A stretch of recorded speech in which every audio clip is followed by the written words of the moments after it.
Hi, welcome to the Emerge and NCB Capital Markets Make Money Moves Workshop Audiobook. If you would like to download this audiobook, visit the link in the description. This presenter is Anntonnette Cowan-Palmer, and she will teach you how to protect what matters. Enjoy! All of what has been shared, I'm thinking I really don't have much of a need here to be here because I've heard so much of what I planned for us to talk about this morning. And I really wanted to talk to us some more about, protecting what matters. And I know people saying coming from insurance, oh, you're going to talk about insurance, but no, not necessarily, not entirely. Of course, there's a little bit of that in there. But I want us to begin, and I promise not to be long, but I want us to begin by writing down the top 3 things that matter to you. You might have noted them. I don't know if anybody did it. I don't know if Murphy did it. But write down the top 3 things that matter most to you. Think about if I were to die tomorrow, if I were to get sick tomorrow, if I were to live till I'm 100, what are the top 3 things that matter to you? Top 3. Good. No, but I'm just saying. Now, having written those down, and probably you need to think about it a little longer because some of us may not have thought about it before. You're just living life and you're enjoying life and you're doing and being. But I want you also to think about what are the things that could possibly negatively impact those things. What could happen? What could possibly happen to negatively impact those outcomes, those things? I hear a person saying, boy, I want to be debt-free. What could impact that? I hear a person saying, I want to own my home. What could impact that? I'm sure persons are thinking, I want to ensure that my children are fine. They're taken care of. Their education is secure. What could impact that? I want to ensure that I have a comfortable retirement at 55. What could possibly impact that? I hear people talk about the 3 Ds. Death, disease, and disaster. Well, death too, we could add death to it.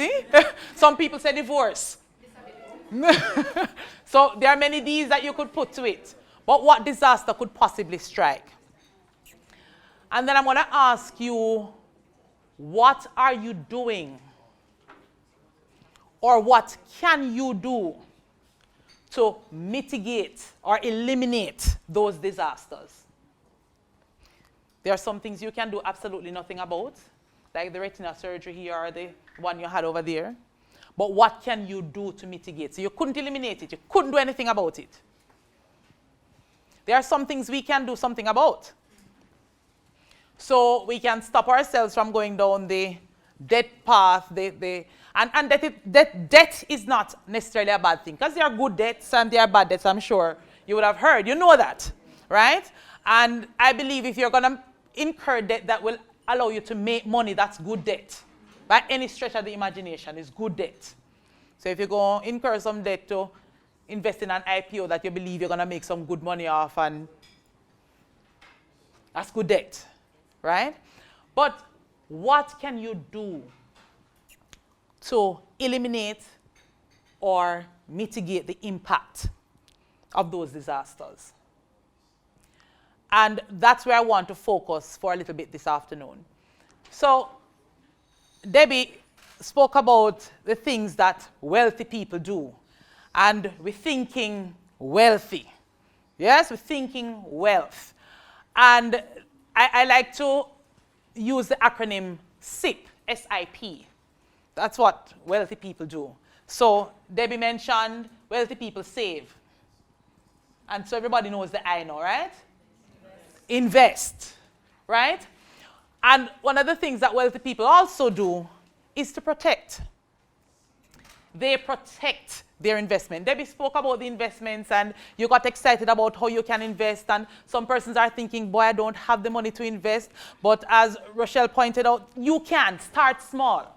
I have to tell you that I wasn't very big on risks.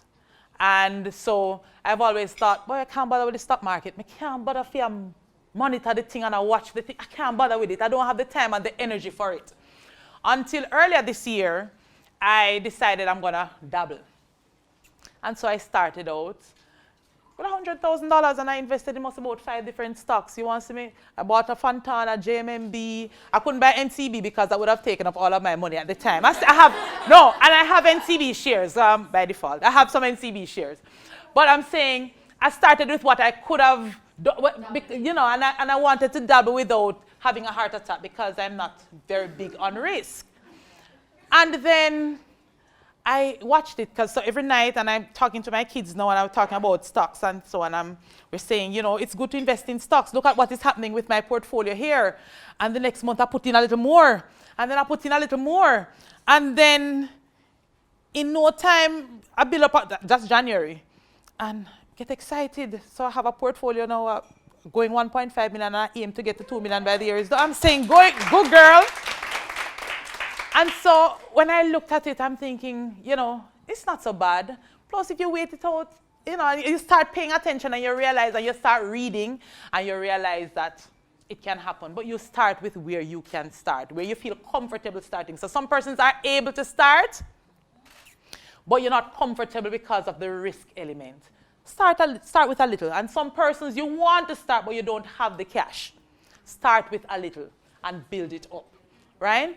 And so as we think about investments and people are excited about real estate and so on, and I'm saying you may not have the 13 million and the 15 million and the so on, but look at properties. Somebody mentioned it earlier. Look at the mortgage houses that have properties on foreclosure.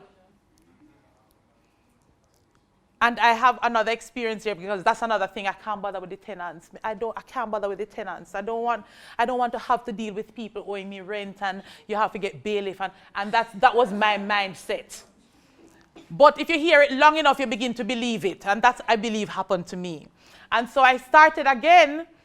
Last year, my husband and I, we decided to do something.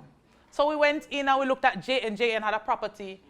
And we live in the country. I'm from Mandeville. And so there's a property in Mineral Heights. And that property has been there for years. And when you look at the property, it's nothing to look at. And I understand why people wouldn't buy the property. And they had it up for 7 million or something like that. And I submitted a bid for 3.5 million because I said, I'm not paying $7 million for that. You're crazy. Submitted a bid for 3.5 million. They rejected the bid. Submitted a bid for 4 million. They rejected the bid. I said, all right. I submitted a bid for 4.5 million. And they said, if you give us 5.5, we'll take it. Done deal. When we did the valuation on the property, just as it was in the state it was 8.9 million. So already we had equity in the property. And what are we doing with it? We're converting it to 5 apartments. And before we were done, we're still working on it, but before we were done, somebody from Jamalco came to us. They want it because they have some persons coming from overseas and they want it, they want the property so that they can. And I'm saying,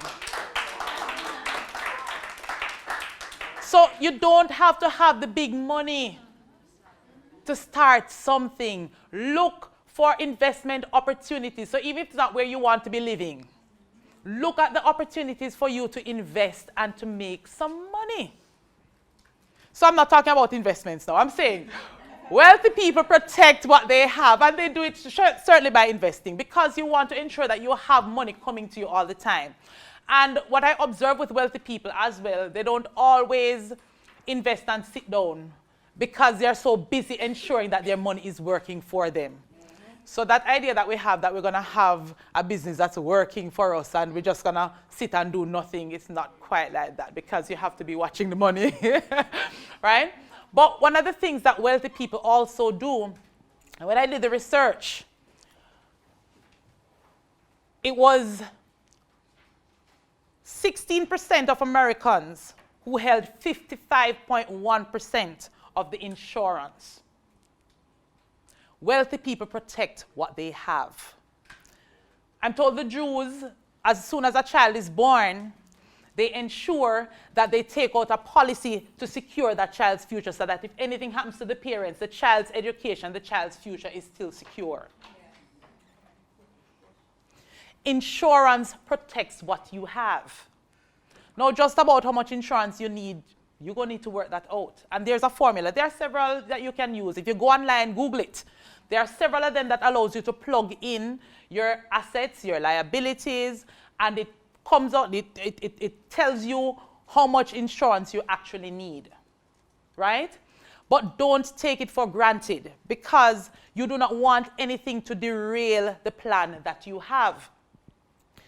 From where we sit, we see persons coming in all the time. So they've done the Omni Educator here, an Omni person around the back there. Woohoo! Right? So you've done the Omni Educator because you're planning for the child's education, and your child's education is important to you. But something happens. A critical illness strikes, something happens that you never planned for, and the emergency funding now becomes the child's education fund, and that disrupts the child's education. And we hear it all the time, oh, I will save it back, I will put it back. But, and is it that you don't want to put it back? Oh no. But we know the challenges. And so we say, ladies and gentlemen, don't take for granted the opportunities that you have, and while you have them, make sure you put plans in place to protect what you're doing. I would not want to have to sell the house in Mineral Heights prematurely is the word, because something happens and I didn't make plan for it. My husband becomes sick. I have to do an emergency operation. And these are things that I could have planned for. They often say shoemaker wears the worst shoes, because sometimes we're giving advice and we don't take it for ourselves. But think about it. The question is, what will impact negatively those things that are most important to you, and how can you protect those things? Insurance is not the only way. Investing is an important way. Making sure that you have a solid retirement. So we want to retire early and we want to retire well. What have you done for the retirement? Some of you are self-employed. Have you started a pension plan outside of your business? Because we know 80% or 90% of businesses actually fail. If they don't fail in the first year, they will fail at some point. And we all hope that my business is not the business, and mine won't fail. But you must have a backup plan. The pension plan allows you to get tax saving. And what you save is what you earn. So if you save on taxes, you're earning it. Right? The pension plan guarantees you an income for life. Your business may not be able to guarantee you that. What plans are you putting in place to protect those things that matter most to you? And it's not difficult. Start with what you have. And the important thing is that you start now. Not rocket science. 1 cocoa, still full basket. It doesn't matter where you take it, how you take it. So start with something. Start with what you have. Sometimes it takes building the saving, and then when you have an accumulation, you can invest it in something else. You're working on the deposit for the house, and the closing cost, it's 20% that you're working for. Build it, invest in something, build it, and then you can move it over. I know Debbie indicated that you have to set goals. But, Habakkuk says, write the vision and make it plain. Yes. If you don't write them down, they don't happen. There you go. Write them down. But as I promised you, because Debbie would have said pretty much everything. She spoke about the investing and that I would have focused on. But I say to us, ladies and gentlemen, put in place plans to protect what's most important to you. Life insurance is important, your pension plan is important, investing is important, your saving is important. All of those will help you to protect. All of them are important because you understand how life insurance works. You're just paying a little bit now, and the company is taking the risk for the load of it, right? Why do you keep that risk to yourself? Why do you want to take on footing $5 million when you can pass that risk on to the company for $2,000 a month or $3,000 per month? Don't do that. That's being penny wise and pound foolish. So insurance carries with it, well, two components. So there's the life insurance component, and people who invest in business, when you're taking loans, or individuals generally, when you're taking loans, you know that the creditor life is important. You must have insurance, right, Marfine? Oh, yeah. The insurance must be there, because if you drop out, if you become critically ill, if something happens to you, the loan company needs to know that they'll be able to collect, right? So with life insurance, you get the best of both worlds, because you get to know that you have the coverage in place that can be used in the event you're taking a loan. That coverage never changes, unlike creditor life, that reduces with the loan balance. And when the loan ends, the creditor life insurance is done. With your life insurance, you have it for life. Your whole life insurance, or if you have a term insurance for 10, 15, 20 years, you have it for that period of time. So when you're taking the loan, you don't need to buy additional insurance. You use the insurance that you already have in place. That's one. Two, the accumulation that you have on your insurance policy. For example, your Omni. The accumulation that you have on it, you can use it as collateral. Use it to get a cash secured facility, and you get it at a preferred rate. What's the unsecured loan rate, Murphy? Unsecured ranges between 13.99 up to 15.99. And what's the secured loan rate, cash secured loan rate? 7%. 7%. Now here's what you do. You are earning on the cash that is on your insurance policy. So I'll use Omni, since we're NCB Insurance. Let's use Omni. You're Omni educator, and so you're saving for your child's education. Here's a way to have your cake and eat it. So the Omni educator earns up to 4.7%. How much does it earn up to? 4.7%. Your loan rate is 7%. How much are you really paying for the loan? What's the math? 2.3%. So you're getting a loan at 2.3%. So persons in business, here is an excellent way for you to make your money work for you. You work hard for your money, allow your money to work for you. And so for persons investing in Omni, so you're saving and you have insurance on the Omni, right? So persons will save on a monthly basis, like we have our friend, what's your name? Kevin. Right. So you can do a monthly contribution. And people who have businesses who have high cash flows, that's a good way for you to put aside some money too. So instead of keeping everything on the current account, you can put some money, put $20,000 a week, $20,000, whatever it is that you can do, right? So you're having an accumulation there on the Omni. Some persons are able to put a lump sum in, and lump sums allow you to earn more as well. So once you have that cash accumulation, you can borrow up to 95% of whatever the value is with NCB or any other financial institution, and you get it at a preferred rate. Separate from that, the Omni now carries a life insurance component of up to $10 million. So if you are taking a loan, a mortgage, you will need life insurance. So you can also use the life insurance component on the Omni instead of buying additional insurance for the mortgage. That's how the wealth is built up in the family, generation after generation, you know, because they have these massive insurance policies that when they die, their children are much better off than they were. That's how the Jews do it. And they keep it in the family. We need to learn from them. All right? So ladies and gentlemen, I'm saying, answer the question, Rolly? Yes. Awesome. Fabulous.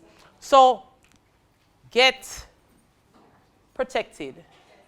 Self-employed people, do not take the pension plan for granted. You're in an organization that doesn't provide a pension, don't take it for granted.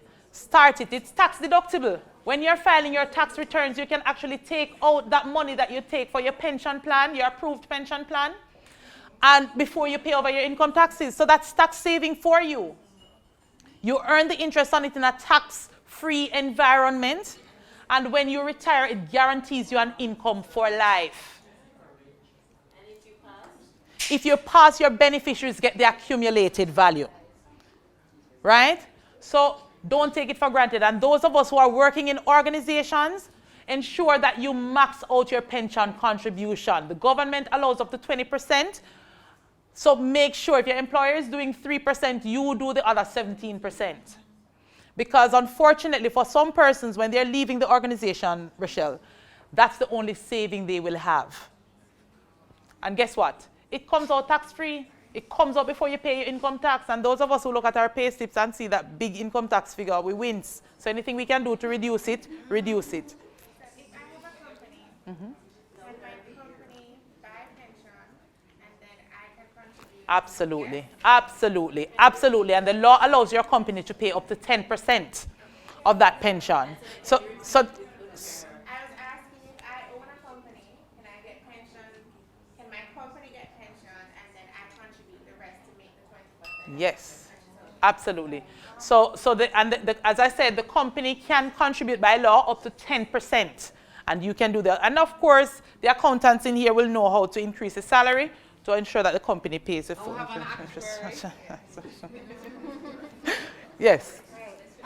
But just to add to what Anntonnette was sharing just now, for those persons who are possibly in government and your contract, and each year you would have gotten Gratuity. a gratuity. I know, and this is, let me start. So you have, there's this particular person, very senior person in government, and each year we had our first class product at NCB, but she never met the requirement. And she said this was her goal. She had to meet at least, she had to make, to build her savings to at least $1 million. And she said, Murphy, yes, you're giving me the service, but I want to make sure That I meet the qualifications to have it. And she started out. She was on contract. She is on contract. And every year from her gratuity, she started with 200,000. And then she went up to 500,000. Then she started saving $1 million of what she get from her gratuity. And I can tell you today that she always tell person as a testimonial, this is where she started from. Because even being on contract, the truth is you can go home any day. Yes. Right? And that earning can just cut right there. So you have to make sure that you make the most of it. And Murphy mentioned being on contract. I know a lot of persons we tend to think that because we're on contract and the job is uncertain, we don't want to start anything now. Get rid of that.